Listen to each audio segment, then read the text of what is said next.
and in fact, you're very much so an unbeliever. And God made that really plain to me. And so in April, I had gotten into a lot of trouble, and I was supposed to be thrown out of my school, and went to the principal's office, Miss Gibbs, and she said, "You've got to go. Like, alternative school won't take you anymore. Your parents both work, so you can't do out-of-school suspension, and ISS is just sick of you. They hate you. So we don't know what to do with you." And this was following this. Let me back up. This is following the week where they pulled me in with my parents and had my 7 periods of teachers sit around in a room, and we had the parent-teachers conference and said, "All right, the best thing we think for Alex is that he drop out." I'm like sitting here in the room, like I'm in the room. Like they said, we think it'd be best if Alex just drops out of school and learns a trade. School's clearly not for him. I was going before and after school for tutoring and just was failing, dealing with dyslexia, dealing with just a lot of issues, just issues. Very much so afraid of public speaking, very much so just with me. So I tell Miss Gibbs when I'm supposed to be tossed out of school, and I pull the God card on her. I was like, I'm going to church. Don't throw me out. And so she was like, I don't know. Let me think about it. We were going on spring break. And so for me, that train's like, yes, we got a week. She's going to break down for spring break and not throw me out of school. Well, sure enough, while we go on spring break, my friend Mikey, who I had been doing some drugs with and getting into trouble with, Mikey had become a Christian 6 weeks earlier. And Mikey and I went and watched this band play. It was a band called According to John. I don't know if they're still around, but they played this song called Everlasting. And basically it says John 3:16 over and over in the song. And for the first time, I genuinely heard the gospel. I mean, I heard it. I heard it. Like, I got it. And for those of you that are Christians, you know what I'm talking about. And I looked over at my friend Mikey, and I just started weeping. I was like, and I don't know God.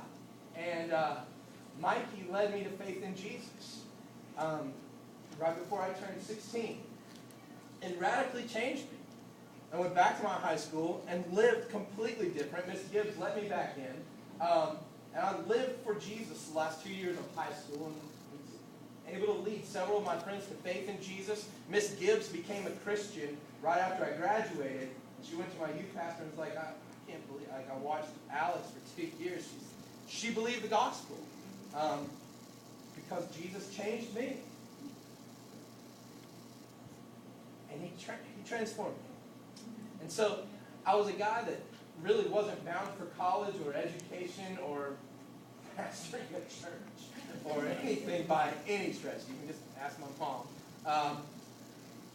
And I went to North Greenville University. It's a Christian school up in South Carolina. And I knew about 90 days after I became a Christian, God said, "You're going to work for me." I didn't know what that meant. I thought maybe a missionary or something like that. I didn't know what a calling was supposed to look like, but especially as jacked up as I was, I didn't know how I was going to do anything. So I decided to go to college, study theology. And North Greenville let me in. I was on the vocational track by this point, so I wasn't on a college preparatory track. Went to North Greenville University, and they let me in on academic probation, and did well in my classes, and met my wife, and graduated. From there, went to New Orleans Baptist Theological Seminary, did a Master's of Divinity, and a specialization in Christian thought theology, and that took me over to Wycliffe Hall in Oxford, England. And so one afternoon after class, I was sitting there, and the principal came over and sat down with me, and we started talking. He said, "I think you should come to school here." And I'm like, I'm a dyslexic kid. And he said, "You should come to school here." So I went out and called my wife back here in the States. I was like, you won't believe this. And she started laughing. She's like, I don't believe it.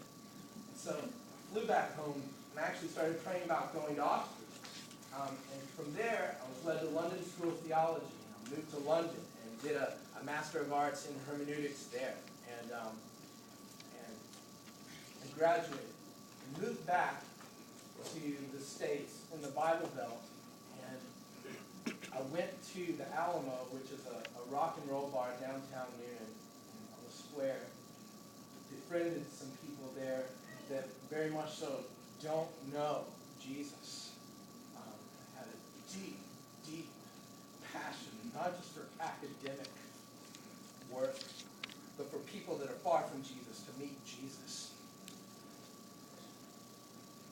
And so I started befriending people. I got a job at the Alamo, and my job was to clean the bar, basically, and talk to people.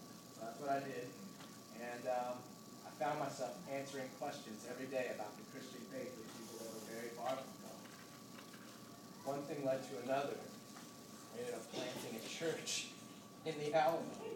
And that's where Four Corners Church came from. And so that's kind of where I am, what I'm doing, what's been going on for the past year and a half. And so that's Four Corners Church, and I'm that guy.